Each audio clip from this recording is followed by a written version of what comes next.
Hello नमस्कार दोस्तों। मैं अर्पित यादव आप सभी का मैश विद अर्पित यादव पर स्वागत करता हूं। उम्मीद करता हूं आप सभी अच्छे होंगे। और इसी के साथ आज हम अपनी प्रैक्टिस सेट नंबर 8 पे पहुंच चुके हैं। और हमने प्रैक्टिस सेट्स पिछले जो 7 हैं सफलतापूर्वक कर चुके हैं। अगर आपने किसी ने नहीं देखे हैं तो वो भी जाके देख लें, क्योंकि ये प्रैक्टिस सेट सिर्फ क्वेश्चन ही नहीं बल्कि हम प्रैक्टिस तो करा ही रहे हैं, उसके साथ साथ हम उनके बेस्ट सॉल्यूशन भी दे रहे हैं। चाहे वो शॉर्ट मेथड हुआ या डिविजिबिलिटी रूल हुआ या यूनिट हुआ, तो हम ये सारी कॉन्सेप्ट यूज करते हुए चल रहे हैं ताकि हम क्वेश्चन के जो सॉल्यूशन हैं आसानी से क्वेश्चन के आंसर तक पहुंच सकें। ऐसा ना हो कि क्वेश्चन हम काफ़ी लेंथी कर रहे हैं। और ये आज जो आपका प्रैक्टिस सेट है, ये आपका जो पेपर हुआ था 17 नवंबर 2021 को शिफ्ट नंबर फर्स्ट में, तो हम 40 क्वेश्चन ही नहीं बल्कि 40 टाइप कर रहे हैं एक तरीके से। तो अगर जिसका सिलेबस हो रखा है तो उनके लिए भी क्लास बहुत इंपॉर्टेंट होने वाली है, क्योंकि आप चेक कर सकते हैं कि आपको कितना आ रहा है। तो आप पहले तो आपको जो क्लास जो है रिकॉर्डेड फॉर्म में मिल रही है, तो आप क्या करें, वीडियो को रोकें, क्वेश्चन देखें, उसको सॉल्व करें। अगर नहीं बन रहा है तो उसके बाद सॉल्यूशन देखें, ठीक है। और जिसने कुछ भी नहीं पढ़ रखा है या जो आने आने वाले आगे परीक्षाओं के लिए तैयारी कर रहा है, चाहे वो यूपी का कोई एग्ज़ाम हुआ, यूपीएसआई हुआ, कांस्टेबल हुआ, या जो भी एग्ज़ाम हुए स्टेट लेवल का है या एसएससी, तो वो भी सीख सकते हैं। क्योंकि ये सिर्फ यहाँ प्रैक्टिस ही नहीं कराई जा रही बल्कि हम बेसिक भी इसका बता रहे हैं, और जो सॉल्यूशन दे रहे हैं वो समझ आएगा आपको। अगर आपने पहले नहीं पढ़ रखा है तब भी आपको समझ आएगा। तो जुड़े रहिए हमारे चैनल के साथ। अगर आपने चैनल को सब्सक्राइब नहीं किया है तो चैनल को सब्सक्राइब करें और बढ़ते हैं आगे। तो इस क्लास में सबसे ज़्यादा इम्पोर्टेंट चीज़ है वो बेस्ट सॉल्यूशन, जिसमें हम कैलकुलेशन अगर होगी तो उसको हम कैसे इजी कैलकुलेशन कर सकते हैं, जिससे हमारा दिमाग थके ना और पेपर हम आराम से कर सकें। क्योंकि हमें 2 घंटे में 160 क्वेश्चन करने हैं यूपीएसआई वालों को, तो ठीक है। तो वहाँ पे हम ऐसा ना हो कि मैथ में उलझ जाएं और दिमाग हमारा थक जाए और फिर उसके बाद हम रीजनिंग क्वेश्चन गलत कर दें प्रेशर मार के। तो वो भी दूसरा शॉर्ट मेथड, कि कैसे हम, भैया कि अगर आपको कोई मेथड लेंथ ही आ रहा है, अब जो क्वेश्चन 30 मिनट में हो सकता था वो क्वेश्चन अगर आपने 2 मिनट में किया तो कोई मतलब नहीं बनता। और प्लस उसका हम बेसिक भी बताएंगे, अगर ये शॉर्ट मेथड हुआ है तो क्यों हुआ है, क्योंकि शॉर्ट अगर हम कर रहे हैं तो कैसे कर रहे हैं। दूसरा, हम अपने सॉल्यूशन में यूनिट का प्रयोग करके भी आंसर तक पहुंच सकते हैं। इसमें ऑप्शन का सहारा हम लेंगे, डिविजिबिलिटी रूल हुआ, तो ये सारे प्रयोग हम साथ ही साथ करेंगे। और वो डिपेंड करता है क्वेश्चन पे कि क्वेश्चन कैसा है, तो उस हिसाब से उसके आंसर तक हम पहुँचेंगे। तो बढ़ते हैं क्वेश्चन की तरफ। आज का आपका पहला क्वेश्चन है, 2 वर्ष के लिए समान ब्याज दर पर निवेश की गई राशि पर प्राप्त चक्रवृद्धि ब्याज और साधारण ब्याज के बीच का अंतर 1180 रुपये है। ब्याज की दर 20% है। फिर निवेश की गई राशि क्या है। देखिए, मैंने मान लिया निवेश की गई राशि जो है वो है 100 रुपये। ठीक है। अच्छा, आप सोच रहे होंगे 100 क्यों मान, अगर आप 200 300 कुछ भी मान लेंगे या कुछ भी 10,000 मान लें तब भी कोई दिक्कत नहीं, आंसर आपका सेम ही आएगा। बट क्या है, 100 क्या है, 100 ना, हाँ हमें परसेंटेज का खेल है। 100% पे क्या होता है कि 100% अगर मैं 100 से माना है तो हमें डायरेक्ट परसेंटेज मिल जाता है, तो हमारी कैलकुलेशन हल्की हो जाती है। मानने के लिए आप अगर 5 भी मान लेंगे तब भी आंसर आ जाएगा आपका, ठीक है। तो क्या कहता है, 2 वर्ष के लिए समान ब्याज दर पर निवेश की गई राशि, चक्रवृद्धि ब्याज और साधारण ब्याज के बीच का अंतर। तो अब जैसे चक्रवृद्धि ब्याज और साधारण ब्याज में क्या है, 20% है। तो अगर साधारण ब्याज निकालना है तो क्या हो जाएगा, सिंपल इंटरेस्ट जो होगा इसका 100 रुपये का, तो 100 रुपये 20% है, 2 ईयर है, तो आपको डायरेक्ट PRT/100 इंटरेस्ट आ गया यहाँ से, तो 2 से 2 खत्म, तो आपको पता लग गया जो सिंपल इंटरेस्ट हुआ वो कितना हुआ, 40। भैया हमसे पूछा गया कंपाउंड इंटरेस्ट कितना हुआ, इनके बीच का अंतर पूछा गया ना। तो कंपाउंड इंटरेस्ट में क्या होता है कि पहले ईयर 20% लगेगा, तो 100 का 20% कितना हो गया, 20। सेकेंड ईयर में क्या होगा कि 100 पे तो 20% ब्याज लगेगा ही, तो वो कितना मिलेगा, 20। लेकिन ये 20 रुपये भी 20% मिलेगा, क्योंकि ब्याज में भी ब्याज मिलता है कंपाउंड इंटरेस्ट में, चक्रवृद्धि ब्याज में होता है। तो 20 पे 20% निकालना है, तो हमने निकाला, तो वो कितना आ गया, 4 रुपये। यहाँ से हमें पता लगा कि जो चक्रवृद्धि ब्याज हमें जो मिला, कंपाउंड इंटरेस्ट जो है वो हमारा कितना बन गया, इतना। सिंपल इंटरेस्ट 40 बना है, तो वही कंपाउंड इंटरेस्ट जो बना है वो हमारा कितना बना, 44। इनका ही अंतर हमें दिया गया, चक्रवृद्धि ब्याज और साधारण ब्याज के बीच का अंतर जो हमें दिया गया वो कितना दिया गया, 1180। अगर कंपाउंड इंटरेस्ट 44 है और सिंपल इंटरेस्ट 40 है, तो अंतर कितना हो गया, 4 का। 4 की वैल्यू हमें कितनी दी गई, 1180। हमसे पूछा गया, निवेश की राशि क्या है। जो हमने राशि निवेश की वो तो 100 यूनिट है, 100 रुपये है। तो एक की यहाँ वैल्यू निकाली हमने, कितनी आ गई, 4 एकम 4, सॉरी 4 दूनी 8, 3 बचा, 4 नियम 36 और 4 पंचे 20। तो हमें तो 100 की निकालनी, दोनों तरफ 100 का गुणा किया तो क्या आ गया, 100 की वैल्यू जो आ गई वो 29500। ठीक है, तो आइए आपका आंसर हो गया। अब ऐसे भी ये तो आपके लिए सॉल्यूशन है, वरना आप देखते 20% है तो 20 20 तो 40 हो गया, 20 20 40 होगा, 20 का 20% एकदम से 4 निकल आएगा, 4 का ये अंतर डायरेक्ट निकाल सकते हैं आप। ठीक, बढ़ते हैं नेक्स्ट क्वेश्चन की तरफ। Find the number of trailing zeros इन 152545। 15,245 जो फैक्टोरियल है के अनुगामी शून्यों की संख्या ज्ञात कीजिए। तो अनुगामी शून्य होता क्या है? अनुगामी शून्य होता है कि जैसे कोई नंबर है 1 2 3 5, उसके बाद जीरो कितने आए और ये जीरो निकलते कैसे हैं उसका सीन देखो मैं बताऊँ। अगर आपने पहले प्रैक्टिस सेट हमारा कर रखा है तो आपको आ रहा होगा समझ, क्योंकि पहले ये क्वेश्चन आ चुका है, मैं आपको डिटेल बता चुका हूँ, फिर भी मैं समझा रहा हूँ आपको होता क्या।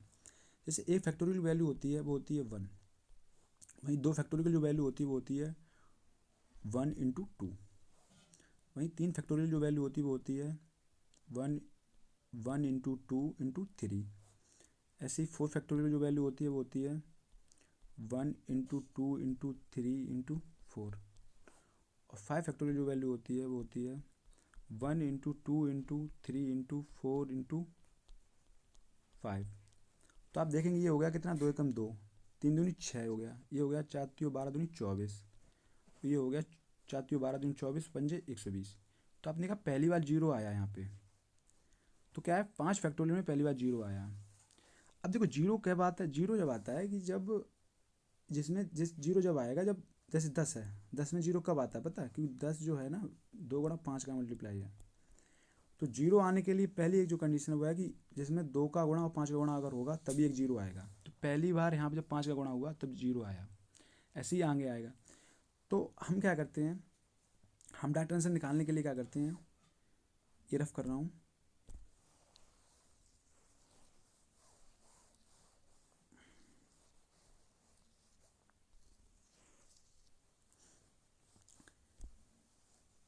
देखो जैसे आपने 120 देखा था, 120 सॉरी 5 फैक्टोरियल था उसका क्या आया 1 × 2 × 3 × 4 × 5। तो आप देख रहे हैं, तो आप यहाँ से देख रहे होंगे यहाँ पे 2 तो यहाँ पे भी आ रहा है 2 की पावर 1, और 2 यहाँ भी आ रहा है तो 2 की पावर 2 आ रहा है, लेकिन 5 अकेला यहाँ पे आया, इसलिए जो 5 है तभी तभी यहाँ 120 आया, तो ये पहले जीरो मिली हमें। ऐसे ही हम अगर 10 फैक्टोरियल में देखें, क्योंकि 10 फैक्टोरियल से पहले 5 नहीं आएगा, क्योंकि अगर हम 9 फैक्टोरियल की वैल्यू निकालेंगे तब भी जीरो जो आएगा वो एक ही आएगा। ठीक है, लेकिन 10 फैक्टोरियल में पहली बार एक है कि 10 में भी जीरो आएगा, 1 2 गुणा ऐसे करते जाएंगे 6 7 8 9 10, तो 10 में भी एक जीरो आएगा, सॉरी 5 आएगा एक। तो 10 फैक्टोरियल में यहाँ से जब भी हम अगर गुणा करेंगे 5 का तो 5 दूनी 10, तो हमें पता लगेगा यहाँ 2 जीरो आ गए। ऐसे ही क्या है कि 15 फैक्टोरियल में अगर हम निकालने चाहेंगे तो देखो एक तो 5 में जीरो हो गया, एक 10 में हो गया, एक 15 में हो गया। तो अगर हम 5 से भाग देंगे तो 5 3 15, तो हमें पता लगेगा 15 फैक्टोरियल में 3 जीरो आए। तो इसलिए हम क्योंकि अब तब तक पता क्या है, वैसे 15 तक या 10 तक पहुँचने के लिए क्या 8 भी आएगा, तो 8 में 2 की पावर 3 आएगी, तो 2 तो बहुत हो जाएंगे, इसलिए हम 5 का इसमें मल्टीप्लाई करते हैं, सॉरी भाग देते हैं, क्योंकि 5 कम आएगा। तो हम निकालते हैं 5 कितने मारा है, उतने में जितने बार 5 आएगा उतने जीरो आएंगे इधर। तो बढ़ते हैं, अब हम अपने क्वेश्चन की तरफ पहुँचते हैं, क्वेश्चन क्या कह रहा है हमसे।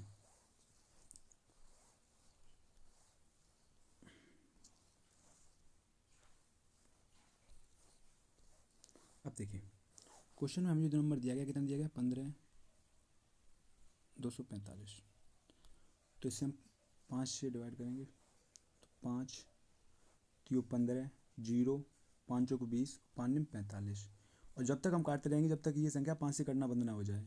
तो ये बचा 5 छक्का 30 जीरो 5 में 45, बाद में जो बच जाए उससे कोई मतलब नहीं है। उसके बाद 5 एकम 5, एक बचा 5 दूनी 10 और 5 एकम 5। उसके बाद आया यहाँ से 5 दूनी 10 और 5 को 20, 5 से और कटा तो बचा 5 को 20, यही ऐड कर लेंगे, यही हो जाएंगे ट्रेलिंग जीरो जो होंगे अनुगामी शून्य होंगे तो ये हो जाएंगे। तो यही हम अपने ऐड कर लिए, कितना हो गया 3049 609 121 और 24 4 28। तो 8 1 9 9 3 27 की 7 हासिल लगी 2, तो 4 और 2 6 2 8 और 2 10 की 0 हासिल लगी 1 6 2 8, तो 3807 जो हो गई यही हमारे आंसर हो गया। बढ़ते नेक्स्ट क्वेश्चन की तरफ। उन सभी 3 अंकों की संख्या का योग ज्ञात कीजिए जिन्हें 8 से विभाजित करने पर शेषफल 3 प्राप्त हो। हमें क्या चाहिए, 3 अंकों की संख्या। तो पहली 3 अंकों की संख्या जो है वो कितनी है, 100। लेकिन कह रहा है 8 से विभाजित करने पर शेषफल 3 प्राप्त करें। तो पहले तो वो संख्या ज्ञात करनी चाहिए जो 8 से विभाजित हो। अगर मैं ये देखूँ तो पहली संख्या क्या होगी, 8 एक 8, यहाँ 2 बचा, तो 8 दूनी 16, 4 बच रहा, 8 दूनी 16। तो क्या किया हमने, 8 एक 8, 2, यहाँ 20 हो रहा। अगर 20 की जगह 24 होता तो ये संख्या पूरी कट जाती है। इसका मतलब पहली संख्या है तो 104 है। लेकिन हमसे इतना ही नहीं कह रहा है, हमसे कह रहा है कि 8 से विभाजित करने पर शेषफल 3 बचे। अगर मैं इसमें 3 ऐड कर दे रहा हूँ तो 107 ऐसी संख्या आ गई कि 8 एक 8, 2 बचा 27 हो गए, 8 या 24, 3। तो यहाँ से हमें शेषफल जो मिल रहा है वो 3 मिल रहा है। तो यहाँ से ऐसे हम चेक कर रहे हैं। अब देखिए क्या है, तो हमें पता लगा जो पहली संख्या जो हमारी है वो कितनी आ गई, 107।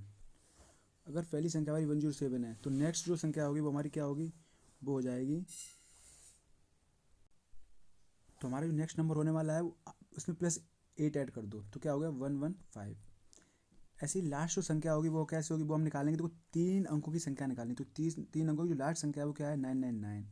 हमने देखा 8 एकम 8 बचा कितना, 19 हो गया, एक बचा 19, 8 दूनी 16, 3 हो गया, तो 8 चौको 32। तो जो हमारी लास्ट संख्या जो आई है वो क्या है, वो हो गई कितनी, 995।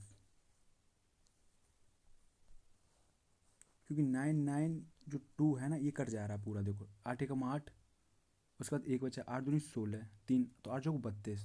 तो 995 इसमें अगर मैं 3 ऐड कर दिया तो ये 3 शेषफल बच जाएगा। तो हमारे पास ये संख्या आ गई। अब क्या है, समांतर श्रेणी में हमें दिया गया है। अच्छा हमें, तो फॉर्मूला क्या है एस एन का, सम निकालने का फॉर्मूला क्या है, तो सम ऑफ एन नंबर क्या है, n/2 2a plus n-1 into D.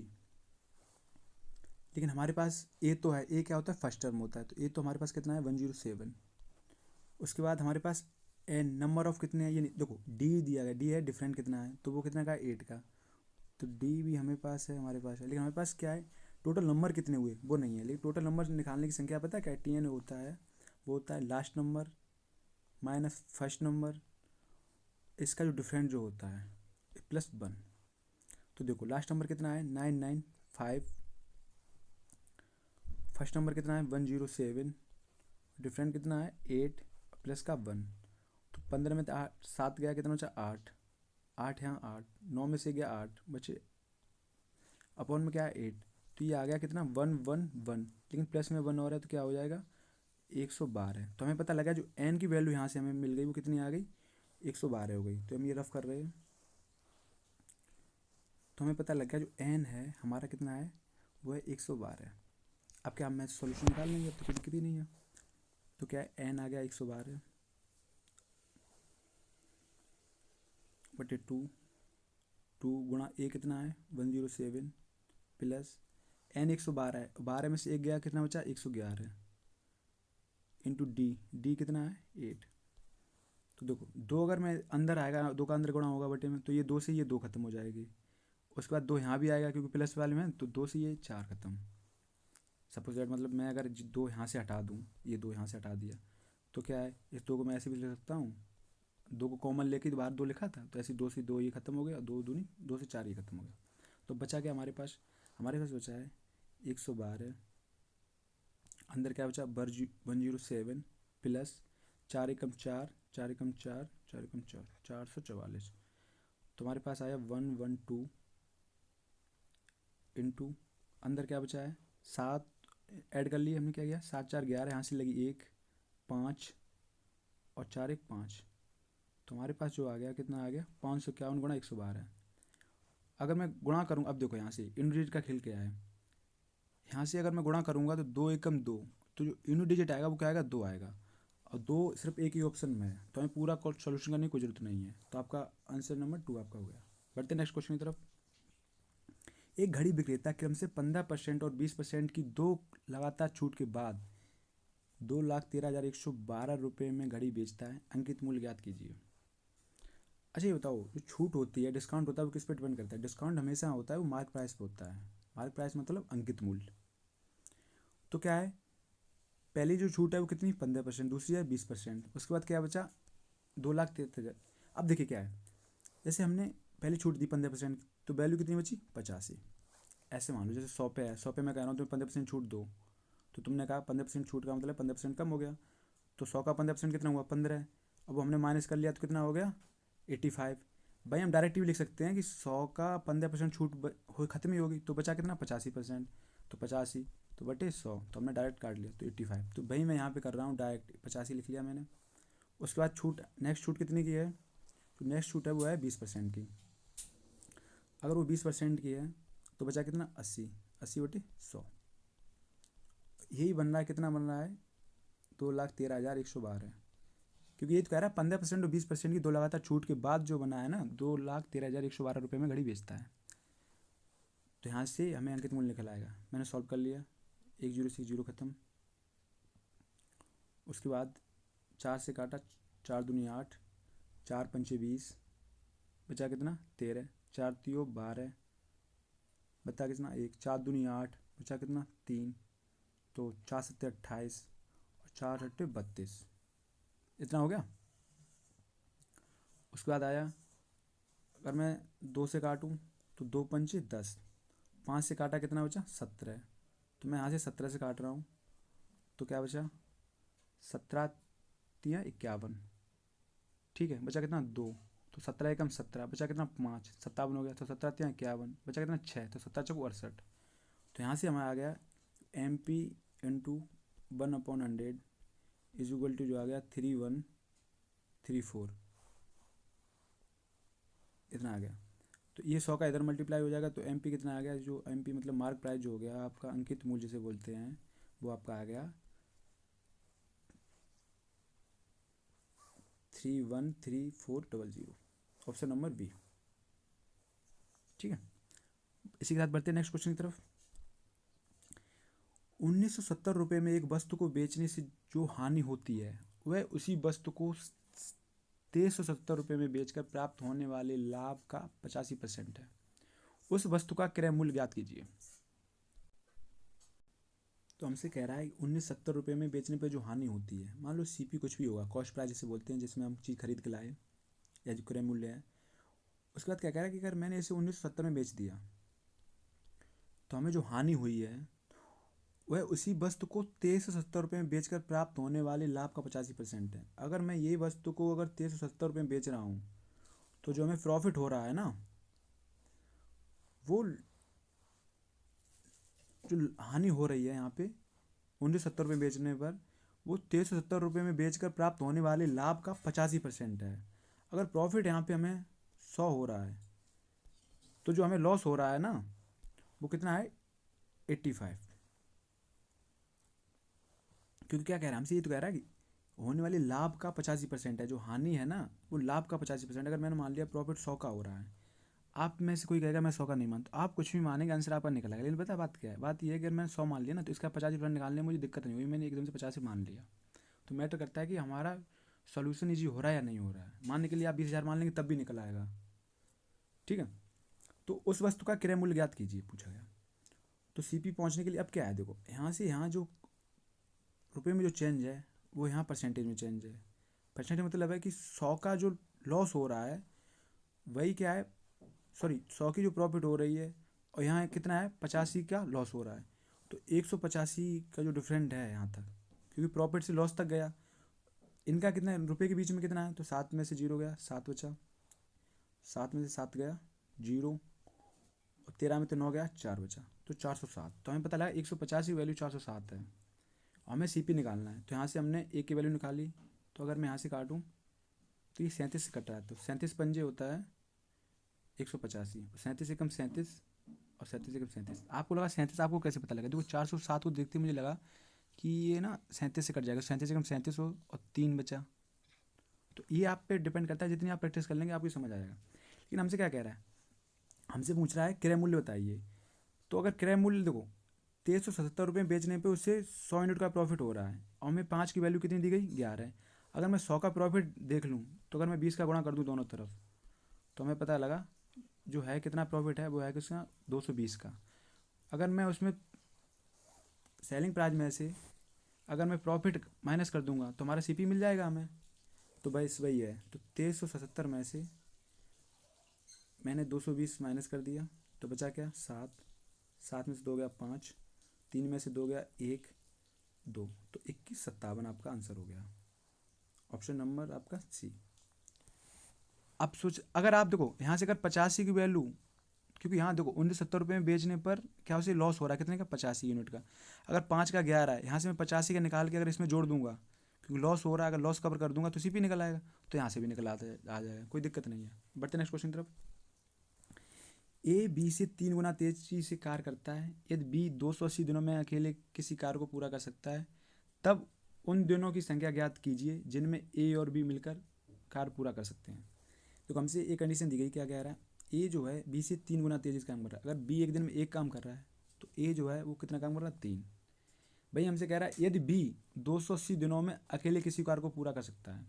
B एक दिन में कितना कर रहा है, एक काम कर रहा है, तो 280 दिनों में एक काम करते हुए 280 काम कर लेगा। लेकिन हमसे पूछ रहा है तब उन दिनों की संख्या ज्ञात कीजिए जिनमें ए बी मिलकर कार्य पूरा करते हैं। देखो ए जो करता है एक दिन में 3 कार्य कर रहता है और बी करता है एक दिन में 1, तो ये एक साथ अगर मिलेंगे तो एक दिन में काम कितना हो जाएगा, 4। तो हमसे भी पूछ रहा है कि दोनों मिलकर एक काम को कितने दिन में पूरा करेंगे, तो 4 7 28, तो ये हो गया आपका 70, ऑप्शन नंबर डी। बढ़ते नेक्स्ट क्वेश्चन तरफ। दो संख्याओं का महत्तम सामर्थ्यक 31 है और उनके लघुत्तम सामर्थ्यक के दो अन्य भाजक 14 15 हैं, उनमें से बड़ी संख्या ज्ञात कीजिए। तो क्या कह रहा है, एलसीएम होता क्या है, देखिए एचसीएफ होता क्या है। जैसे मान लो मैं तुमसे कहूँ 15 और 20 का एचसीएफ निकालिए, तो क्या है, एचसीएफ वो होता है हाईएस्ट फैक्टर होता है इन दोनों संख्या में जिसका गुणनफल कॉमन होता है, क्योंकि एचसीएफ का मतलब ही होता है हाईएस्ट कॉमन फैक्टर, ठीक है। तो यहाँ से मुझे लग रहा है 5 है, तो 5 3 15, 5 20, तो एचसीएफ जो आ गया, तो एचसीएफ क्या आ गया, एचसीएफ हमारा जो आ गया 5 आ गया, लेकिन इसके अगर अलग फैक्टर क्या है 3 और 4। भाई हमसे एलसीएम पूछा होता तो ये भी होता 3 4 3 12 5 60। तो ऐसे ही हमसे कह रहा है, क्वेश्चन कह रहा है, वो क्या कह रहा है कि जो इसका एचसीएफ है वो है 31, इसके अन्य दो फैक्टर क्या हैं, 14 और 15, ठीक है। तो हमसे पूछा है उनमें से बड़ी संख्या ज्ञात कीजिए। तो देखो जैसे इसमें हमने अभी निकाला था 15 और 20 का, तो क्या था 5 3 15, 5 चौक 20, तो इसका ये फैक्टर बड़ा है, तो ये संख्या बड़ी है। अगर बड़ी संख्या निकालनी तो हम 5 गुणा 4 कर रहे हैं। वैसे ही इसमें हमें संख्या निकालने के लिए तो क्या है 31 गुणा 15 हम करेंगे, तो 15 एकम 15, हासिल लगी 1 15 45 46, तो हो गया 465। ये आपका आंसर हो गया। बढ़ते नेक्स्ट क्वेश्चन तरफ। धनशेखर अपनी बचत का 19% वृद्धाश्रम को, 23% अनाथालय को और 21% चिकित्सा सहायता के लिए फाउंडेशन को दान करता है। शेष 7400 रुपये की राशि को बैंक में जमा करता है। यदि वेतन का 40% उसकी बचत राशि है तो धनशेखर का वेतन क्या है। देखिए अगर धनशेखर का मैंने मान लिया वेतन है 100, इन्वेस्टमेंट डिपेंड क्या करता है ये बात समझिए आप। इन्वेस्टमेंट जो होता है या जो इनकम होती है, इनकम होती है, इनकम में क्या जुड़ता है, एक्सपेंडिचर प्लस सेविंग। अगर हमें पता लग जाए खर्च कितना कर रहा है सेविंग कितना कर रहा है तो हमें पता चलेगा इनकम कितनी है। अगर मैंने इनकम 100 मान ली तो हमसे क्या कह रहा है, यदि वेतन का 40% बचत राशि है, अगर 100 है 100 का 40% क्या है 40 बचत है, तो इसका मतलब ये खर्च कितना कर रहा है 60 कर रहा है। ओके, तो ये पता लग गया हमें। लेकिन हमसे क्या कह रहा है, हमसे कह रहा है बचत का 19% तो ये वृद्धाश्रम में दे रहा है, ओल्ड एज होम में दे रहा है, ठीक है। उसके बाद 30% ये ऑर्फनेज में दे रहा है, अनाथालय में दे रहा है। उसके बाद क्या है 21% ये चिकित्सा मेडिसिन में खर्च कर रहा है। तो ये कितना हो गया आपका 3 1 4 9 4 13, हासिल लगी 1 2 2 4 2 6, 63% ये खर्च कर रहा है। उसके बाद इसके बाद अभी बचत, अब उसके बाद अब कितना बच रहा है 7400 रुपये बच रहा है। तो ये 40 का ही तो है, तो 40 का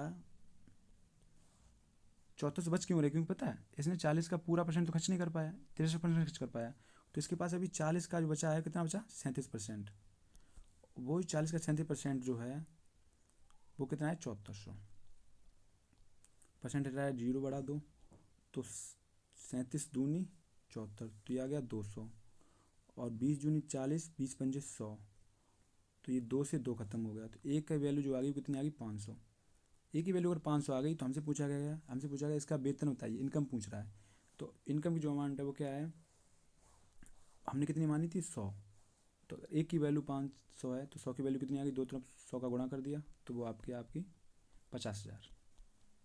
ये आपका आंसर हो गया। बढ़ते नेक्स्ट क्वेश्चन की तरफ। राजीव दक्षिण की ओर 17 किलोमीटर चलता है, तो दक्षिण नीचे हो गया, जैसा तो जानते होंगे आप, ये ईस्ट हो गया, ये west, sorry east west north south. तो दक्षिण इधर ही है, तो क्या कह रहा है दक्षिण की तरफ कितना चला 70 है। उसके बाद क्या कह रहा है, फिर वह पूर्व की ओर मुड़ जाता है, तो पूर्व इधर है, कितना चला 12 किलोमीटर। बाएं मुड़ता है और 17 किलोमीटर चलता है, फिर वह बाएं मुड़ता है और कितना चलता है 17 किलोमीटर। अब हमसे पूछ रहा है वो प्रारंभिक बिंदु से कितनी दूरी पर है। देखो प्रारंभिक बिंदु यहाँ था, यहाँ पे, अब यहाँ पे पहुँच गया, तो दूरी तो यही वाली हो गई ना। अगर वो डायरेक्ट यहाँ से यहाँ जाता तब भी तो ये पहुँचता, तो ये है 12 किलोमीटर। तो ये पूछ रहा है प्रारंभिक बिंदु से कितनी दूरी पर है, तो वो है 12 किलोमीटर पे। बढ़ते हैं नेक्स्ट क्वेश्चन की तरफ। 460 लीटर मिश्रण में 11:12 के अनुपात में दूध और जल है। इस मिश्रण में कितना दूध डालना चाहिए जिससे उसमें दूध और जल का अनुपात 3:2 है, 2 हो जाए। ठीक है, अब देखिए इसमें क्या है, देखो स्टार्टिंग में जो अनुपात है वो कितना है 11:12। 11 और 12 कितना हो गया 23। 23 की वैल्यू हमें दी गई, कितनी दी गई 460। तो यहाँ से हमें पता लग गया जो एक की वैल्यू है वो कितनी आ गई 23 दूनी 46 20। अगर एक की वैल्यू 20 है तो 11 की वैल्यू कितनी हो गई वो हम निकाल लें। अब देखो हमसे क्या कह रहा है, हमसे कह रहा है इस मिश्रण में कितना दूध डालना चाहिए ताकि दूध और जल का अनुपात 3:2 हो जाए। 11 अनुपात मिल्क और वाटर का जो अनुपात है वो 11:12 है। हमसे कह रहा है 3:2 करना है। अब एक बात बताइए आप मुझे, चलो मिल्क तो बढ़ रहा है लेकिन वाटर तो सेम ही है ना। अगर वहाँ 12 है तो यहाँ भी 12 होना चाहिए था। जैसे कॉमन सी बात है, जैसे मान लो तुम 10 लीटर मिक्सर लेके आए, जैसे 10 लीटर नहीं 8 लीटर दूध लेके आए, मैंने उसमें 2 लीटर पानी मिला दिया। अब मैंने 2 लीटर पानी मिला दिया, उसके बाद आपने 5 लीटर और उसमें दूध मिला दिया। लेकिन भाई 2 लीटर जो हमने पानी मिलाया वो तो पानी उसमें बचेगा ना।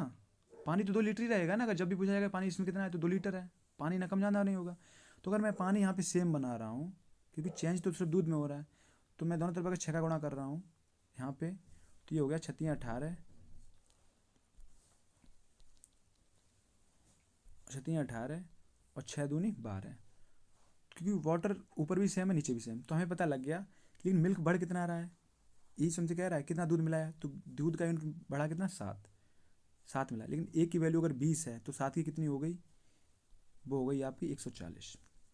तो डायरेक्ट आपका आंसर आ गया, वो आ गया आपको कि दूध जो मिलाया गया है वो कितना मिला 140 लीटर डाला गया, जिससे अनुपात 11:12 की जगह 3:2 हो गया। अगर आपको ये समझ नहीं आया तो आपका देखो मैं आपको एक बेसिक्स बता रहा हूँ, वहाँ से आंसर आपका यहीं आएगा, यही आएगा सेम। हालांकि समझाने की मैंने पूरी कोशिश की। हमें यहाँ से पता लग गया 23 की वैल्यू कितनी है 460, तो एक की वैल्यू कितनी आ गई 20। ओके, तो हमसे कह रहा है एक की वैल्यू अगर हमने 20 निकाली तो मिल्क और वाटर का जो रेशियो कितना है वो है 11:12। तो मिल्क तो अगर एक की 20 है तो यहाँ से हमने निकाल लिया मिल्क कितना हुआ, तो 20 एकम 20 की जीरो हासिल लगी 2, 20 एकम 20 2 22, तो 222। और यहाँ पे कितना हो गया 20 दूनी 40, यहाँ से लगी 4, 20 एकम 20 और 4 24। तो हमें पता लग गया जो मिल्क है वो 220 लीटर है और वहीं वाटर जो है जल है वो 240 लीटर है। हमसे पूछ रहा है कितना दूध मिलाएं, तो दूध में हमें मिलाना कितना x, ताकि अनुपात कितना हो गया, दूध ऊपर है तो दूध का पानी से अनुपात हो जाए 3:2। हम सॉल्व कर लेंगे क्रॉस पर मल्टीप्लाई करके, तो कितना आ गया, ये हो गया 2x, इसमें मल्टीप्लाई किया ना 2x, ये हो गया 440। तो इजुगल टू 440 का तीन होगा 24 3 72, ये हो गया इसका 720। तो यहाँ से 2x 720 में से 440 गए, इधर ही वाले गए माइनस हो गया, तो 440 से कितना बचा 0, 12 में से 4 गया 8, 6 में से 4 गया 2। तो यहाँ से x की वैल्यू जो आ गई कितनी आ गई 140। और यही तो x है जो हमने मिलाया पानी दूध बढ़ाया कितना बढ़ाया, तो आपका 140। यहाँ से भी आंसर आपका आ गया। अब आपके ऊपर डिपेंड करता है कि सोल्यूशन दोनों ही अच्छे हैं। ऐसा नहीं है कि इसमें टाइम डालने लगेगा, भाई बेटे है कि आपको अगर आ रहा है तो एकदम से आप कर लेंगे, अगर वो कर पा रहे हैं तो वो कर लें। बढ़ते नेक्स्ट क्वेश्चन तरफ। पाइप ए एक टंकी को 155 मिनट में भर सकता है, पाइप बी उसी टंकी को 93 मिनट में भर सकता है, और पाइप सी उसी टंकी को 5 मिनट में खाली कर सकता है। ये तीनों पाइप एक साथ खोले जाते हैं तो खाली टंकी को भरने में कितना मिनट लगेगा। देखिए पहले मैं आपको ना थोड़ा एक चीज़ सिखाऊँ, इसमें एक चीज़ काम आई, वो आ गई एलसीएम कैसे लेते हैं। जैसे 15 और 20 का एलसीएम लिया, एक तो तरीका क्या है कि आपने 5 तियो 15, 5 चौक 20 किया, फिर आपने 3 4 पता लग गया, 3 चौक 12 5 60 आ गया। ठीक है, ये आप सीख रहे आ रहे हैं बचपन से ही। दूसरा क्या है, देखिए अगर 15 और 20 का एलसीएम में ले रहा हूँ तो हम चेक करते हैं common factor, least common factor. तो हमें पता लगा यहाँ कितना आ रहा, 5 × 3, यहाँ कितना आ रहा 5 × 4। तो एक तो 5 तो कॉमन आ गया, उसके बाद क्या है 3 मिल रहा हमें 3, उसके बाद कितना मिला 4, तो 5 दियो 15 चौको 60। तो ये भी हमारा एलसीएम निकालने का तरीका है। तो वैसे ही इसमें हम सॉल्व करेंगे जिसमें हम बहुत आसानी से हम अपने आंसर तक पहुँच जाएँ। अब देखिए हमें पता लगा ए है जो वो 155 मिनट में भर सकता है, वहीं वी है वो कितने हैं 93 मिनट में, सी है वो है 62 मिनट में। ये खाली करने वाला है। अगर मुझे एलसीएम निकालना है तो मुझे ये पता लग गया, ये ना 31 के टेबल में आ रहे हैं, 31 बन जा। अगर 62 पहुँचने के लिए मुझे 2 का गुणा करना पड़ेगा, ठीक है, क्योंकि 31 तो मुझे ये तीनों में कॉमन मिल गया। 93 के लिए गुणा 3, और वहीं 155 के लिए मुझे 5 का करना पड़ेगा। तो हमें पता लगा जिसका एलसीएम जाएगा वो इतना आ गया। अब इसमें क्या होता है, यहाँ पे मुझे आसानी रहेगी क्योंकि हम काफ़ी गुणे भाग से बच जाते हैं। अब देखो 155, तो हमें एफिशिएंसी चेक करनी है। तो एफिशिएंसी होता क्या, देखो यहाँ भी वो भी सीख लो बेसिक से। ए ने अगर कोई काम 12 दिन में किया है, बी ने वही काम 15 दिन में किया है, अब मुझे पता लग गया कि काम कितना। अगर मैं काम मान रहा हूँ, मैंने मान लिया 30, एलसीएम मान लिया, आपको 30 आप कुछ भी मान लेंगे आंसर फिर भी आ जाएगा, लेकिन हमें ना सॉरी 60। अब 60 आप कुछ भी मान लेंगे, 30 भी मानेंगे तब भी आंसर आएगा, लेकिन भैया कि कैलकुलेशन में फंस जाएंगे आप। तो यहाँ से कितना हो गया 12 पंजे 60, 15 चौक 60। ये एफिशिएंसी क्या होती है, ये होती है देखो अगर टोटल काम 60 है, अगर वो 12 दिन में कर रहा है तो एक दिन में 5 काम कर रहा है, तो ये आपकी उसकी कार्य क्षमता आ गई। भाई अगर वो 15 दिन में कर रहा है तो एक दिन में 4 काम कर रहा है, ठीक है। तो ये होती है एफिशिएंसी। एफिशिएंसी जिसे बोलते हैं कार्य क्षमता। अब यहाँ से हमें चेक करना है 155 दिन उसे लग रहे हैं, सॉरी 155 मिनट लग रहे हैं, तो 155 के लिए क्या है 31 पंजे, तो इसकी एफिशिएंसी जो आ गई वो आ गई कितनी आ गई 6। ऐसे ही 21 तियाँ 93, तो बचा कितना 5 दूनी 10, तो बी की एफिशिएंसी कितनी आ गई 10। वहीं सी की कितनी है 62, तो 21 दूनी 62, तो 3×5 = 15, तो सी की एफिशिएंसी आ गई 15। हमसे कह रहा है अभी अगर इसके अब एलसीएम का मल्टीप्लाई कर लूँ कितना हो गया 31 पंजे 155 गुणा 6, तो 155 गुणा 6, तो 6 पंजे 30 की 0 हासिल लगी 3, 6 पंजे 30, 3 33 हासिल लगी 3, 6 कम 6 3 9, तो 930। हमसे कह रहा है अगर ये तीनों एक साथ खोल दिए जाएँ, तीनों पाइप एक साथ खोल दिए जाएँ तो टंकी भरने में कितने मिनट का समय लगेगा। तो टंकी भरने में टाइम जो लगेगा 10 और 6 16 तो जा रहा है, 15 निकल रहा है, तो बच कितना रहा है पानी। जैसे पानी में क्या है, अगर मान लो ये 6 लीटर पानी डाल रहा है, ये 10 लीटर डाल रहा है, तो 16 लीटर पानी पड़ रहा है, लेकिन क्या है कि सी पाइप निकालने वाला है तो ये 15 लीटर पानी निकाल दे रहा है, तो पानी तो 1 लीटर अंदर जा रहा है और 930 भरना है। तो यहाँ से हमें पता लग गया जो मिनट लगेंगे वो मिलेंगे 930 मिनट। बढ़ते नेक्स्ट क्वेश्चन तरफ। क्यों 87 घंटों में एक पूरी यात्रा पूरी करती है। वह यात्रा का पहला आधा भाग 84 किलोमीटर प्रति घंटा की गति से और शेष आधा भाग 90 किलोमीटर प्रति घंटा की गति से पूरा करती है। संपूर्ण यात्रा में तय की दूरी कुल दूरी बताइए। तो क्या कह रहा है, आधा भाग 84 किलोमीटर प्रति घंटा की गति से कर रहा है, आधा भाग शेष जो आधा भाग है 90 किलोमीटर। अगर मान लिया टोटल दूरी है वो कितनी है x 2x, तो x दूरी जो तय करने में से टाइम लग रहा है, स्पीड जो है टाइम, देखो स्पीड क्या होता है, स्पीड होता है डिस्टेंस अपॉन टाइम। अगर टाइम क्या होता है, टाइम होता है डिस्टेंस अपॉन स्पीड। तो हमें पता लग गया अगर डिस्टेंस x किलोमीटर है तो उसको स्पीड कितनी स्पीड से कर रहा है 84, तो ये आ गया आपका। उसके बाद क्या कह रहा है, हमसे कह रहा है नेक्स्ट आधा भाग है x है, क्योंकि 2x है तो आधा x उधर हो गया तो x बचा, वो 90 किलोमीटर प्रति घंटा की गति से कर रहा है। और इससे टाइम जो लग रहा है ना, टाइम टोटल टाइम लग रहा है वो कितना लग रहा है 87 घंटे। ओके, तो यहाँ से हमने सॉल्व किया, x कॉमन ले लिया तो बचा क्या, क्रॉस प्रोडक्ट किया तो क्या बचा 90 प्लस के 84 अपॉन में क्या बचा 84 इंटू 90 जो हो गया 87 के बराबर। यहाँ से सॉल्व किया मैंने तो क्या आया x, ये कितना हो गया, ये हमने ऐड कर लिया तो क्या कितना बचा 4 8 8 16 1 17, 174/84 गुणा 90 इज इक्वल टू कितना बचा 87। तो ये जो है ना ये 87 दूनी है, 87 दूनी कितना हो गया 174, और 2 से काटा कितना, ये काटा 2 चौकू 8, 2 दूनी 4 42। तो x आ गया, जो हमारा x यहाँ से निकल के आ रहा है वो क्या आया, x जो आ रहा है, क्योंकि 42 गुणा 90 यही तो इधर पहुँच जाएगा, तो बचा 42 गुणा 90। तो आ गया आपका कितना 0, 9 दूनी 18 के 8, हाँ से लगी 1, 9 चौक 36 1 37, वो आपका कितना आ गया 3780। हमसे क्या पूछा, x की वैल्यू आ गई 3780, लेकिन हमसे पूछा 2x की दूरी कितनी है। तो x अगर 3780 है तो 2x कितना हो गया, तो 3780 गुणा 2, तो हो गया 0, 2 अट्ठे 16 6, यहाँ से लगी 1, 2 से 14 15, यहाँ से लगी 1, 2 6 7, तो वो आपकी जो डिस्टेंस होगी वो कितनी होगी 7516, सॉरी 7560। ये आपका आंसर हो गया। बढ़ते नेक्स्ट क्वेश्चन की तरफ। 139 खिलाड़ियों की कबड्डी टीम का औसत भार 89 किलोग्राम है। यदि प्रबंधक का भार शामिल किया जाता है तब औसत भार 1 किलोग्राम बढ़ जाता है। प्रबंधक का भार ज्ञात कीजिए। देखो 139 खिलाड़ी हैं कबड्डी के, उनका औसत भार कितना है 89। अगर प्रबंधक का भार शामिल किया जाता है, अगर प्रबंधक को मैं जोड़ रहा हूँ, अगर एक प्रबंधक को जोड़ रहा हूँ, अगर उसका भार 89 होता तो औसत में कोई परिवर्तन नहीं होता, क्योंकि 89 सबका मैंने मान लिया, तो इसका भी 89 हो गया, तो कोई उसमें परिवर्तन नहीं होता। लेकिन क्या कह रहा है, तब औसत 1 किलोग्राम बढ़ जाता है। तो औसत 1 किलोग्राम बढ़ेगा, सबका बढ़ेगा, तो 89 तो इसका है ही, लेकिन ये सबका 1 किलोग्राम औसत बढ़ा रहा है 1 किलोग्राम। तो इसका मतलब है 139 तो ये 100 और खुद भी तो 140, तो 140 ग्राम और वेट बढ़ गया। तो वो टोटल जो हो गया वो कितना हो गया 9 8 4 12 2 हासिल लगी 1, तो वो हो गया आपका 229 किलोग्राम। इसका मतलब जो प्रबंधक का जो भार है वो कितना है 229 किलोग्राम। बढ़ते नेक्स्ट क्वेश्चन तरफ।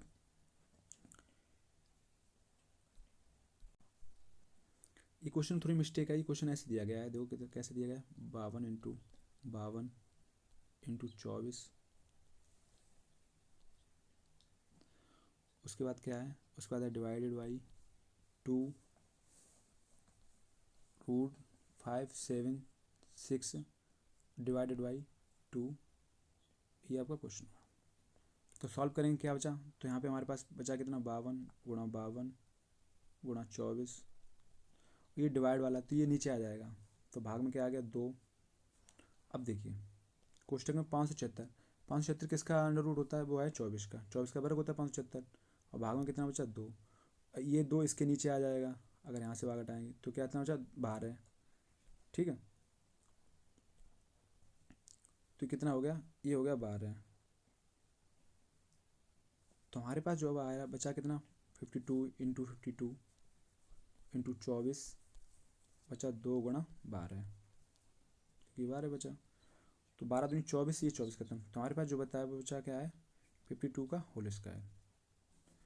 तो वो हो गया कितना 2 दूनी 4, 5 दूनी 10, 2 दूनी 4, 5 दूनी 10, दूनी 20 की 0 हासिल लगी 2, 55 25 और 2 27।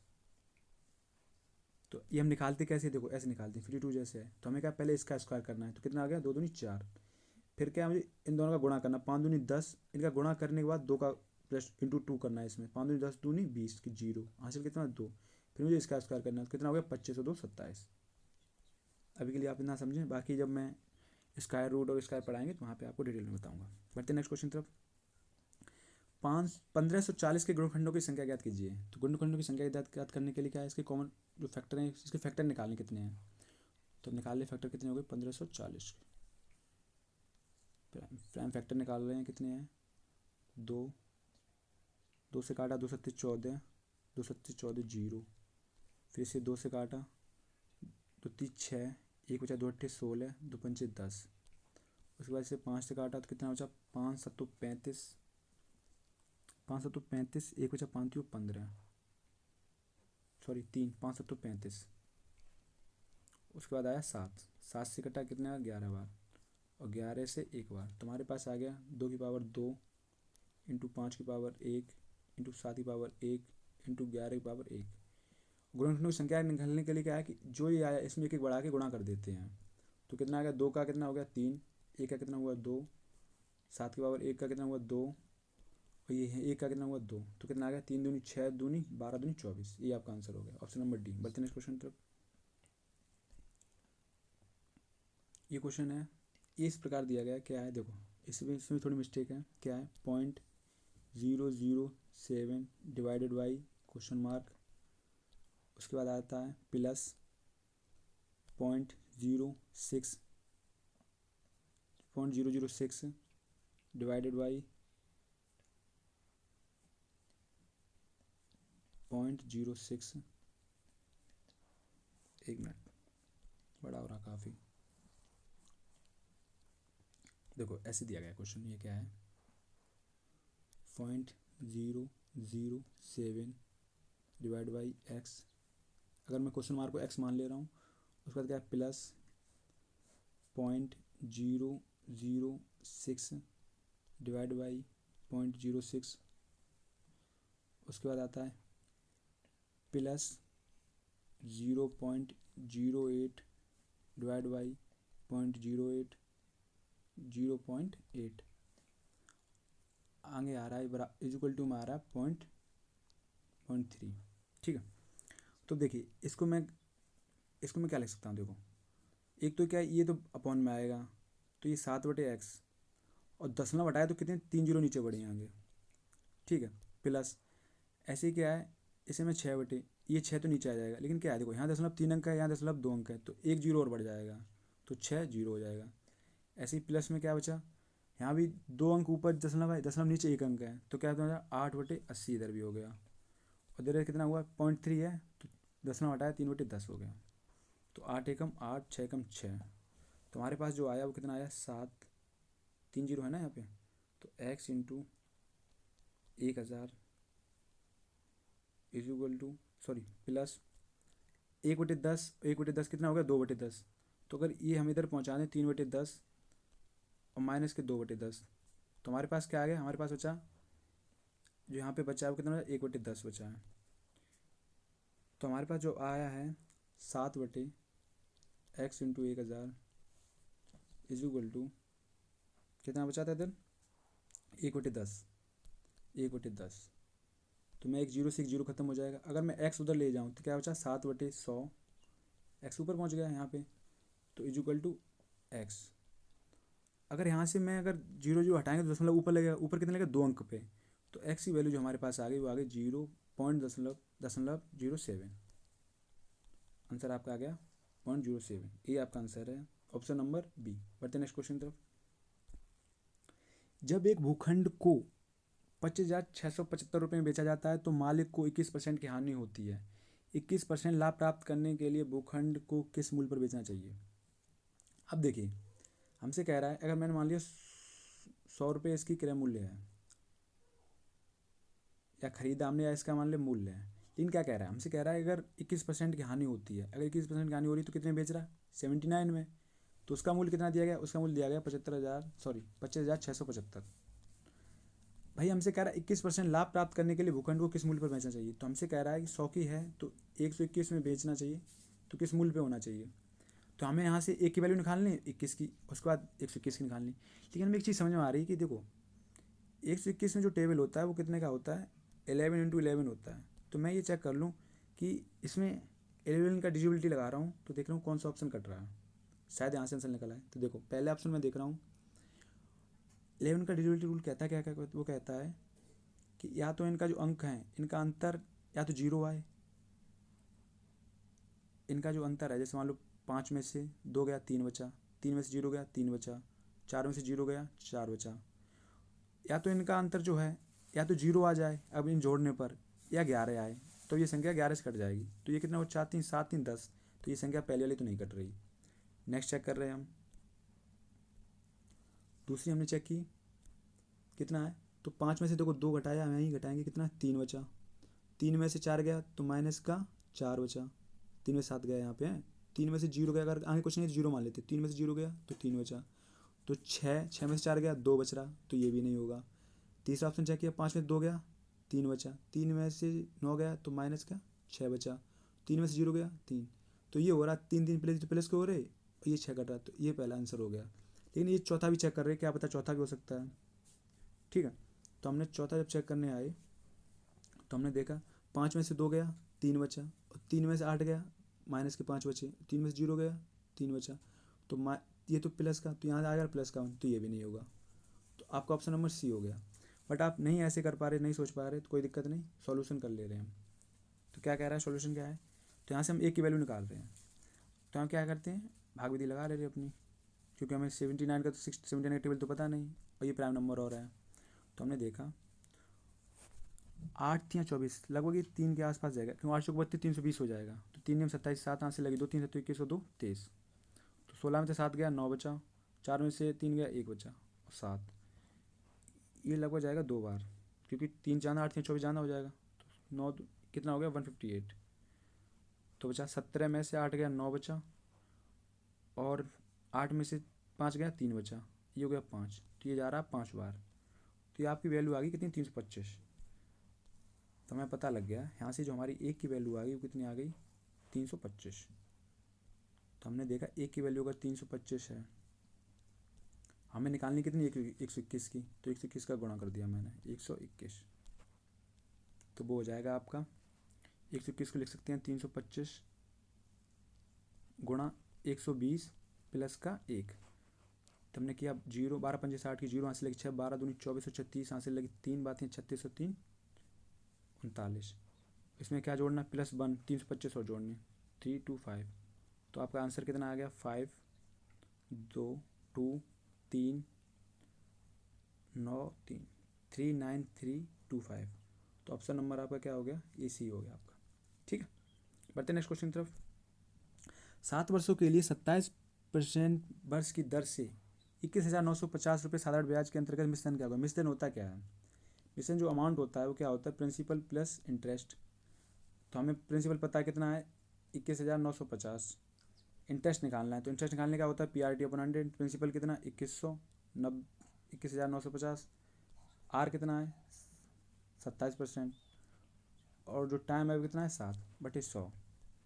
तो हमने निकाला 0 से 0 खत्म, 5 चौको 20, 5 तियो 15, 5 निम 45, 5 दूनी 10।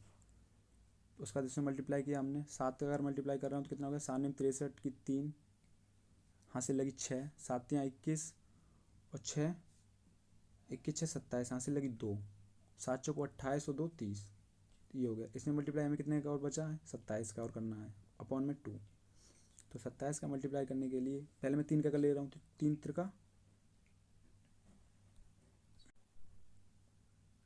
9 हो गया, 3 त्रिका 9, मतलब 27 को मैंने 3 × 9 में तोड़ लिया ना। ठीक है, तो 3 त्रिका 9, 3 7 21, 0 हो जाएगा 2, 3 त्रिका 9। तो हमें पता लग गया कितना आ गया आपका 92 19 आ गया यहाँ से। ठीक है, उसके बाद अब मुझे 9 का और मल्टीप्लाई करना है, अपॉन में 2 तो है ही। तो 9 9 81, यहाँ से लगी 8, 9 कम 9 8, 17 के साथ यहाँ से लगी 1, 9 दूनी 18 और 1 19, यहाँ से लगी 1, 9 में 81 82 अपॉन 2। तो 2 से हमने काटा, 2 चौक 8, 2 कम 2, 2 चौक 8, बचा कितना 2 8 16, 2 पंचे 10, 2 पंचे 10। तो 41,485 प्लस क्या जोड़ दिया 41,485 अपन 5। तो ये आपका जो आंसर आ गया वो आपका कितना आ गया, यहाँ से हमने जोड़ना स्टार्ट किया तो क्या बचा 5 में से 0, 5 और 0 कितने हो गए 5, 10/5 तो है ही, 5 8 5 13 की 3, यहाँ से लगी 1, तो 9 1 10 4 14 की 4, यहाँ से लगी 1, तो 2 1 3 और 4 2 6। तो आपका क्या गया 63,435.5। तो ऑप्शन नंबर डी। बढ़ते नेक्स्ट क्वेश्चन तरफ। अशोक भरत और चांद ने एक साझेदारी का आरंभ किया। अशोक कुल पूंजी का 1/3 योगदान देता है, जबकि भरत उतना योगदान देता है जितना अशोक और चांद मिलकर देते हैं। अब देखिए क्या कह रहा है हमसे, अशोक भरत और चांद अशोक कुल पूंजी का 1/3 योगदान देता है। अगर मैं कुल पूंजी 6 मान ले रहा हूँ तो अशोक 1/3 देता है, तो अशोक कितना दिया 2। उसके बाद कह रहा है जबकि भरत उतना योगदान देता है जितना अशोक और चांद मिलकर देते हैं। भरत उतना योगदान देता है जितना अशोक और चांद मिलकर, अगर मैं चांद का 1 मान लूँ तो भरत कितना देगा 3। और ये सही है कि भरत उतना दे रहा है जितना अशोक और चांद दे रहे हैं, तो अशोक और चांद 3 दे रहे हैं, ये 3 अकेला भरत दे रहा है, और टोटल पूंजी भी 6 हो गई। फिर हमसे क्या कह रहा है लाभ जो है वो कितना है 96,000 है। तो देखो प्रॉफिट जो डिपेंड करता है वो इन्वेस्टमेंट टू टाइम पे करता है, समय सेम है, तो जो प्रॉफिट होगा इनका इसी रेशियो में होगा। तो 3 2 5 1 6, तो 6 की वैल्यू हमें कितनी देगी 96,000। हमसे किसका पूछा गया चांद का कितना है, तो चांद का तो एक ही प्रॉफिट हुआ, तो एक हो गया कितना 16 छक्का 96, तो ये हो गया आपका 16,000। ये आपका आंसर हो गया। बढ़ते नेक्स्ट क्वेश्चन की तरफ। उस गोले का पृष्ठीय क्षेत्रफल ज्ञात कीजिए जिसकी त्रिज्या 112 है। तो गोले का पृष्ठीय क्षेत्रफल जो होता है वो क्या होता है, स्फीयर का पृष्ठीय क्षेत्रफल जो होता है वो होता है 4πr²। तो 4/22/7, पाई का मान दिया गया 22/7, r² कितना हो गया 112 इंटू 112। तो 7 से काटा, 7 एकम 7, बचा कितना 4, 7 छिंग 42। ओके, तो यहाँ से हम सोल्व कर रहे हैं।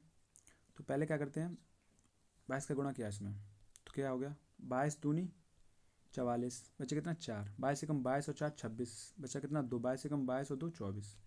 उसके बाद मुझे 4 और 16 का गुणा करना है।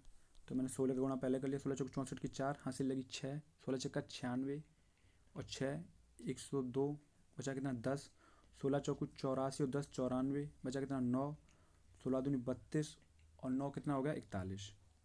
इसमें मुझे किसका 4 का मल्टीप्लाई और करना है। तो कितना हो जाए 4 चौक 16 6 हासिल लगी 1, 4 दूनी 8 1 9, 4 चौक 16 6 हासिल लगी 1, 4 एकम 4 1 5 और 4 चौक 16। तो 16 56 96, 16 56 96, गड़बड़ कैसा हो रहा है। 4 चौक 16 6 हासिल लगी 1, 4 दूनी 8 1 9, 4 चौक 16 6 हासिल लगी 1, 4 एकम 4 1 5। कुछ तो मिस्टेक हो रही है इसमें, मिस्टेक हमारी यहाँ पे हुई है क्योंकि जो हम 16 का गुणा कर रहे थे 16 चौक 64 की 4 हासिल लगी 6, 16 छक्का 96 और 6 कितना हो गया 102, बचा कितना 10, 16 चौक 64 और 10 हो गया 74, तो आ गया 4 यहाँ से 7, 16 दूनी 32 और 7 होते हैं 32 7 होते हैं 39।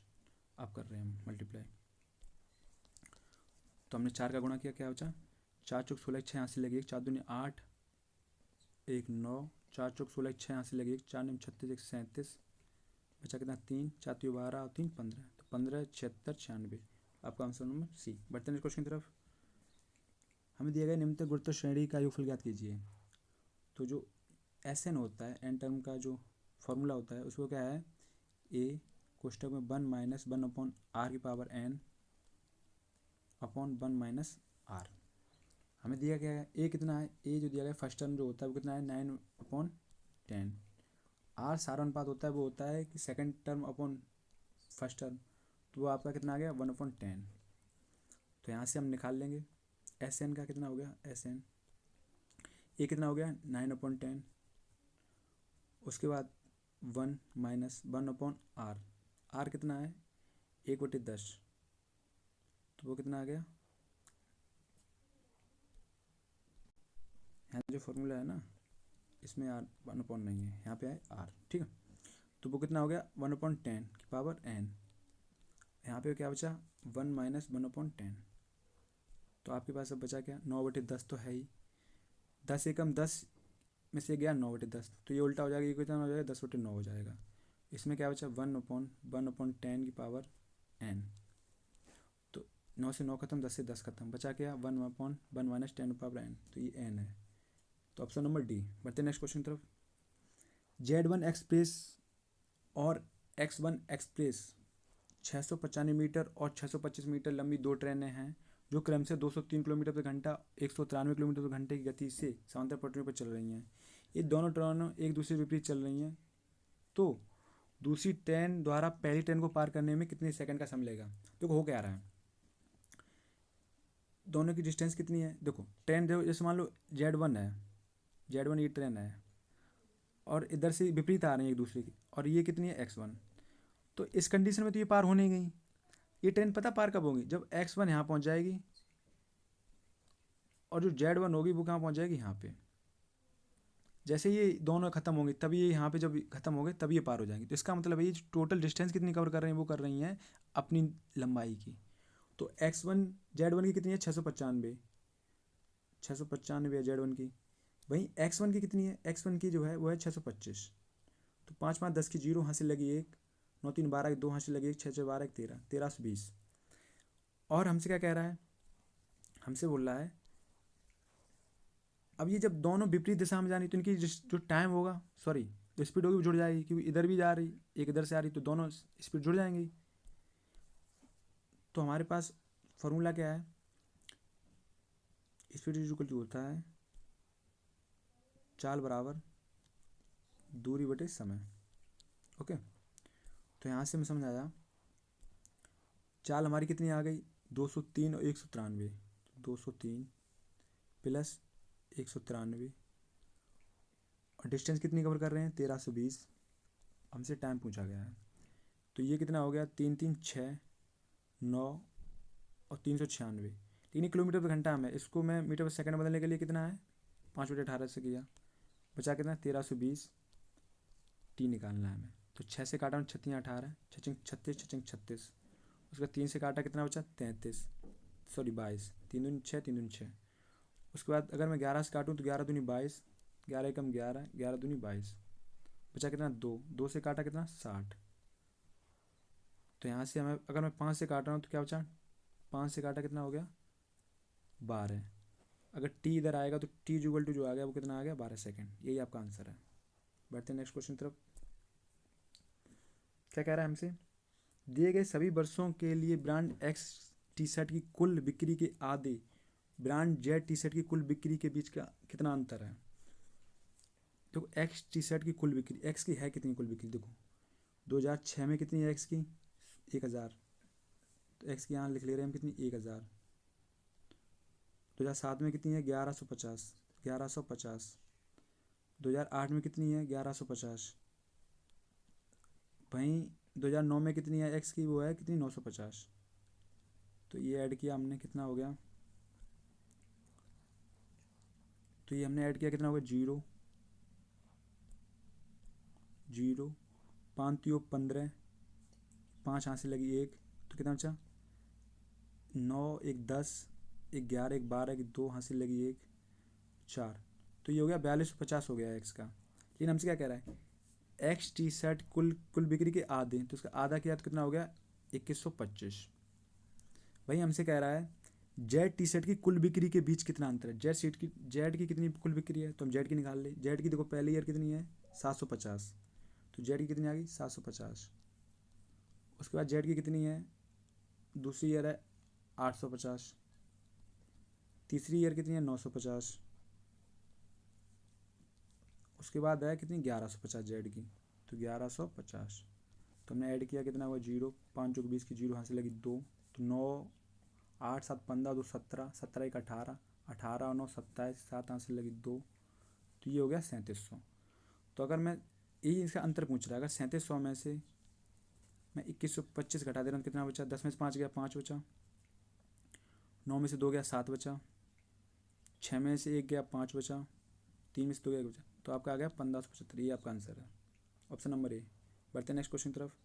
क्या कह रहा है, 2009 में बिक्री हुई ब्रांड जेड टी शर्ट, 2009 में बिक्री हुई ब्रांड जेड टी शर्ट, तो जेड कितनी है 1150, 2009 में कितनी है 1150। बाई टी शर्ट की कुल बिक्री का कितना प्रतिशत है, बाई टी शर्ट जो है ना बीच वाली, उसके कुल बिक्री कितना परसेंट है, तो बाई हुई कितनी है, बाई की देखो कितनी आ रही, देखो बाई की देखो 950, तो यहाँ है 950, फिर है कितनी 850, 850 बाई कुल बिक्री है ना, यहाँ पे कितनी है 1150, 1150, और जो यहाँ पे हो रही है बाई कितनी है वो 1050 है, तो 1050 ही हो गया। तो कितना आ गया 0, 5 चौक 20 की 0 यहाँ से लगी 2, 9 20 8 28 और 2 30 की 0 यहाँ से लगी 1, तो 4000। तो हमसे पूछा है जेड कितने परसेंट है, तो 1150 कितने पे 4000, 4000 कितना परसेंट है बटे इंटू 100, तो 2 जीरो से 2 जीरो खत्म, 1 जीरो से 1 जीरो खत्म, 4 दूनी 8 और 2 से एक ही ऑप्शन है वो है 28 पॉइंट, काट भी लेंगे तो 4 दूनी 8 बचा कितना 3 4 32 हो गया, तो वैसे भी 28.75 हो गया। बढ़ते नेक्स्ट क्वेश्चन की तरफ। 2006 से 2009 तक की टी शर्ट बेचने वाली 3 कंपनियां, ठीक है। 2007 की तुलना में 2009 में ब्रांड एक्स टी शर्ट की बिक्री कितने परसेंट कम हुई, एक्स पूछी गई। तो 2007 में एक्स कितनी है 1150, एक्स जो है कितना है 1150। भाई क्या कह रहा है हमसे, 2009 में एक्स कितना हो गया, 2009 में एक्स पहुँचते पहुँचते हो गया 950, तो 1150 से 950 हो गया, तो माइनस कितना हुआ 200, 200 हुआ, लेकिन हुआ कितने पे 1150 पे। परसेंटेज निकालना तो कितना होगा 0, 1 जीरो से 1 जीरो खत्म, 5 से काटा 5 दूनी 10, 5 तीन 15, तो 5 दूनी 10, तो ये आ गया 400/23। अब देखो 23 एकम 23, बचा कितना 70, तो 170 हो गया। तो ये लगभग लगभग जो जाएगा 23 एकम 23,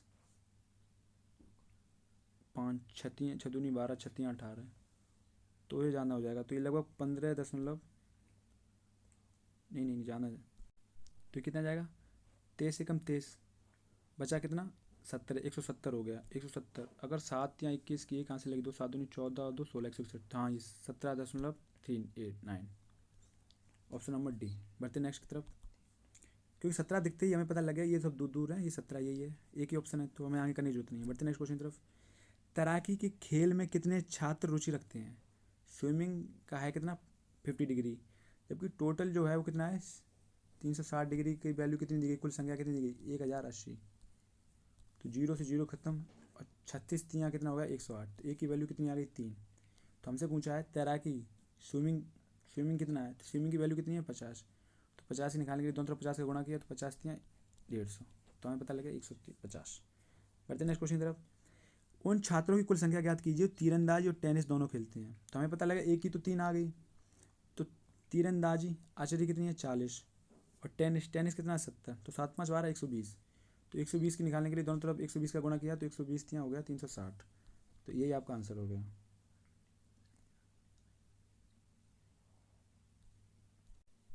ये 12 नहीं हुआ, 7 4 11 110 हुआ है, तो 110 हुआ है, तो हमें 110 की वैल्यू निकालनी है। तो 110 का क्या है, हमने 110 यहाँ होगा कितना 330, यही आंसर हो गया आपका। बढ़ते नेक्स्ट क्वेश्चन की तरफ, क्या हमारा कथन दिया गया है, क्या जंक फूड के विज्ञानों पर प्रतिबंध लगाना चाहिए। ऑप्शन क्या है, एक कह रहा है हाँ इससे जंक फूड की अत्यधिक खपत में कमी होगी, सही बात है। जहाँ हमारे जंक फूड जो विज्ञापन दिए जा रहे हैं उससे हमें देखने को, जब भाई वो चीज़ें हम देखते हैं वही खाने का मन करता है, तो ये सही है। नहीं ये बहुत स्वादिष्ट होता है, ऐसी कोई बात नहीं है, स्वादिष्ट होता है ये कोई बात नहीं, तो आपका पहला सही है, एक पर्पल है। बढ़ते नेक्स्ट क्वेश्चन की तरफ, हेलीकॉप्टर को, अच्छा ये आपकी श्रृंखला दी गई है, देखिए देखिए इसमें हो क्या रहा है, इसमें जो पैटर्न बन रहा है कि पहले के बाद जब दूसरा आ रहा है तो इसमें शुरू के 3 और लास्ट के 3 हट रहे हैं, फिर क्या हो रहा है, फिर प्लस के 2 जुड़ रहे हैं, प्लस के 2 शुरू के जो प्लस के 2 है ना, देखो ई एल इसमें जुड़ गया शुरू के 2, उसके बाद पी के बाद क्या है टी ई, तो वो जुड़ गए, उसके बाद फिर 3 हट गए, शुरू के 3 हट गए और बाद के 3 हट गए, तो अब की बार जो आएगा ना उसमें +2 होगा, तो सी ओ तो रहेगा ही, लेकिन सी ओ के पहले क्या है एल आई, तो ये एल आई जुड़ जाएगा, उसके बाद सी ओ के बाद क्या है पी टी, तो पी टी जुड़ जाएगा, तो हमारे पास जो आंसर आ जाएगा वो क्या आ जाएगा LICOPT, ऑप्शन नंबर ए। बढ़ते नेक्स्ट क्वेश्चन तरफ, ये श्रृंखला दी गई, इसमें देखिए क्या है, ए के बाद क्या है 6, तो ए के बाद 5 जोड़ दिया, 5 हो गया 6, 6 5 11, 11 पे के आता है, और 11 5 16, 16 पे पी आता है, 16 5 21, तो 21 पे क्या है यू आएगा, यू एक ही ऑप्शन में, ये आपका ये आंसर हो जाएगा सही। वैसे अगर चेक करना हो तो देखिए क्या है 36 और 5 41, 41 और 5 46, 5 51, 51 और 5 कितने हो गए 56, तो आपका यही होगा U56। बढ़ते नेक्स्ट क्वेश्चन तरफ, हमसे कह रहा है 60, पी का अर्थ क्या है, पी का अर्थ दिया गया भाग, भाग 5, उसके बाद एस का अर्थ क्या दिया है घटाना 2, क्यू का अर्थ क्या दिया है, क्यू का अर्थ दिया गया गुणा, गुणा 3, आर का अर्थ क्या दिया गया, आर का अर्थ जोड़ दिया गया जोड़ 7, तो देखो ये काटा 12 पंजे 60, तो 12, आर का अर्थ क्या दिया गया है, अर्थ का जोड़ना है, ठीक है, तो 3 दूनी 6 और 7 6 13, तो ये हो गया 13, तो 12 में से माइनस के 13, तो माइनस का क्या आएगा 1, ये आपका आंसर हो गया। बढ़ते हैं नेक्स्ट क्वेश्चन तो, एस को अगर 40 लिखा जाए तो डब्ल्यू क्या लिखा जाएगा, एस का मतलब 40, तो एस जो होता है कहते हो एस होता है 19 पे, 19 को मैंने 2 गुणा किया, तो 19 दूनी 38, उसमें क्या है +2 ऐड कर दिया, तो कितना हो गया 40, भाई डब्ल्यू कितने पे 23 पे, 23 गुणा 2, तो 23 दूनी हो गई 46, प्लस में अगर 2 ऐड कर दें तो कितना हो गया 48, यही आपका आंसर हो गया। बढ़ते हैं नेक्स्ट क्वेश्चन की तरफ, आज शनिवार है तो 49 दिनों के बाद कौन सा दिन आएगा, 49 दिनों के बाद ऑड डे निकालेंगे हम, लेकिन 7 से गुणा किया, 7 से भाग किया तो कितना बचा 7, 7 7 49, तो 0 ऑड डे आया, तो आज शनिवार है तो 49 दिनों बाद भी शनिवार ही होगा, सैटरडे होगा। बढ़ते हैं नेक्स्ट क्वेश्चन, एक देश का नाम अक्षर दिए गए हैं जिसमें के दिया गया है, यू दिया गया है, डब्ल्यू दिया गया है, YETR, के दिया गया, यू दिया गया, वाई दिया गया, ETR दिया गया, तो इसका कह रहा है ठीक पुनर्व्यवस्थित कीजिए, नाम बनाइए देश का और 5वां अक्षर बताइए। तो यहाँ से जो बन रहा है नाम, वो बन रहा है आपका टर्की, TURKEY। 6 अक्षर हैं, पूरे यूज हो गए। तो हमसे पूछ रहा है 5वां अक्षर कौन सा, 5वां अक्षर होगा वही होगा। बढ़ते हैं नेक्स्ट क्वेश्चन तरफ। ये हमें सॉल्व करने के लिए दिया गया है। इसमें थोड़ा ऑप्शन दिक्कत है, देखते हैं क्या है। इसमें आपका पहला जो ऑप्शन है वो क्या है, ये काट दो, ये गलत है। पहला आपका into minus divide by plus, दूसरा आपका दिया है इंटू डिवाइड इंटू प्लस, तीसरा ऑप्शन आपका है प्लस इंटू डिवाइड माइनस, चौथा ऑप्शन आपका है प्लस गुणा गुणा प्लस। तो ऐसे में हम जब भी क्वेश्चन देखेंगे हम ऑप्शन रखते जाएंगे। तो देखो हम पहला ही रख रहे हैं, तो क्या है 7 गुणा 8 माइनस के 6 इजुगल टू 225, और फिर क्या है इसकी जगह पर क्या रखा भाग, डिवाइड बाई 9, फिर प्लस 25। ओके, तो देख रहे कितना होगा, 7 8 56, 56 में से 6 गया और 19 से काटिए 25, तो 25 और प्लस 25 तो कितना हो गया, ये 50, और 56 में से 6 गया 50, तो हमारा पहला ही सही है, इजुगल टू बराबर हो रहा है, तो ये सही है। तो ऑप्शन नंबर आपका ए। बढ़ते नेक्स्ट क्वेश्चन तरफ। क्या कह रहा है, कुछ पुरुष व्यक्ति हैं, सभी व्यक्ति महिलाएं हैं। निष्कर्ष क्या निकाले, कुछ पुरुष महिलाएं हैं, कुछ पुरुष महिलाएं, कुछ पुरुष महिलाएं हैं, सही है, क्योंकि जब 50 100 का यहाँ से करेंगे तो पुरुष हैं, कुछ महिलाएं हो जाएंगी, सही है। कोई देखो नेगेटिव बनेगा नहीं कभी, यह हमेशा याद रखिए, जो प्लस वाला जो होता है कथन होगा, पॉजिटिव कथन होगा, उसमें नेगेटिव कभी सेंटेंस बनी नहीं गया। बढ़ते नेक्स्ट क्वेश्चन तरफ। कुछ पदार्थ उत्पाद हैं, सभी उत्पाद वस्तु हैं, कुछ वस्तुएं बेकार हैं। कुछ पदार्थ वस्तु हैं, कुछ पदार्थ जो हैं वस्तु हैं, हमसे पूछा गया, तो ये उत्पाद मिल गया, तो कुछ पदार्थ वस्तु हैं, हाँ सही है, पहला हो जाएगा। कुछ बेकार वस्तु हैं, कुछ बेकार उत्पाद हैं, उत्पाद देखिए हो पाएगा। कुछ वस्तुएं कुछ बेकार हैं, वो क्या है, उत्पाद हैं, तो बेकार से उत्पाद का जो रिलेशन है वो बन ही नहीं पा रहा है, क्योंकि यहाँ कुछ दूसरा हो ही नहीं पाएगा, तो यहाँ इससे बन नहीं रहा है। तो बढ़ते नेक्स्ट क्वेश्चन तरफ, तो केवल आपका पहला सही है। देखो यहाँ क्या कह रहा है, हमसे कह रहा है लॉयल को इनकंसिस्टेंट में बदला गया, तो प्रोटेक्ट को क्या कहेगा। लॉयल मतलब क्या होता है, लॉयल होता है वफादार। इनकॉन्स्टेंट होता है, कॉन्स्टेंट मतलब होता है जो बदले ना, इनकॉन्स्टेंट होता है जो बदलता रहे, ठीक है, मतलब आहिस्ता रहे जो। तो इसका क्या है, ये एंटोनियम हो गया, तो ऐसे ही मतलब विलोम शब्द हो गया। वैसे ही प्रोटेक्ट का विलोम क्या होगा, प्रोटेक्ट मतलब प्रोटेक्ट क्या है, किसी को मतलब बचा के रखना है, या मतलब किसी को आप उसे अच्छे से रख रहे हैं। भाई इसका जो एंटोनियम होगा वो क्या होगा, वेट्रे होगा। वेट्रे मतलब होता है धोखा देना, ठीक है। बढ़ते हैं नेक्स्ट क्वेश्चन तरफ।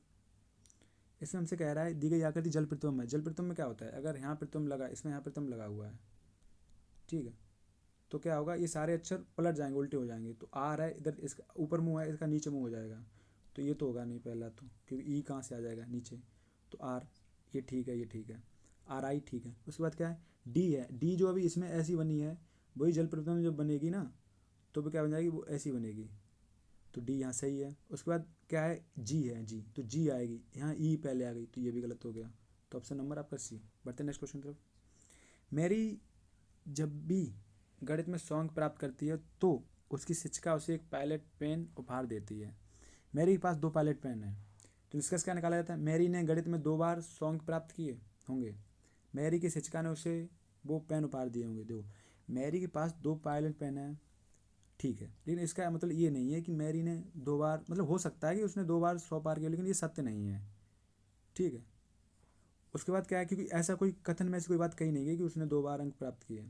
ऐसी मैरी की शिक्षा ने उसे वो पेन दिए नहीं, क्या पता वो उपहार में लेके आई हो, सॉरी किसी और ने दिए हो, या उसके घर वालों ने दिलाए हो, या उसने खुद लिए हो, तो ये दोनों गलत हो गए। तो आपका जो ऑप्शन हो गया वो क्या हो गया, डी। बढ़ते नेक्स्ट क्वेश्चन तरफ। इसके साथ आपकी क्लास खत्म होती है। उम्मीद करता हूँ आप सभी को क्लास अच्छी लगी हो। अगर अच्छी लगी है तो अपने दोस्तों में शेयर करें, वीडियो को लाइक करें, और चैनल को अभी तक हमारे सब्सक्राइब नहीं किया तो चैनल को सब्सक्राइब करें, और जुड़े रहें इसी साथ हमारी क्लास के साथ, और सीखते रहें काफ़ी ईजी वे में। आपको सॉल्यूशन भी अच्छे मिलेंगे। दूसरा हम प्रैक्टिस तो कर ही रहे हैं, साथ ही साथ हम बेसिक भी सीख रहेंगे, अगर ऐसा हो रहा तो क्यों हो रहा है, ठीक है। अगर ये क्लास मैं 1 घंटे में ख़त्म कर रहा हूँ, अगर क्वेश्चन लगाएंगे तो आपके क्वेश्चन 25 से 30 मिनट में आपके सॉल्व हो जाएंगे। चलिए मिलते हैं नेक्स्ट क्लास में। नमस्कार।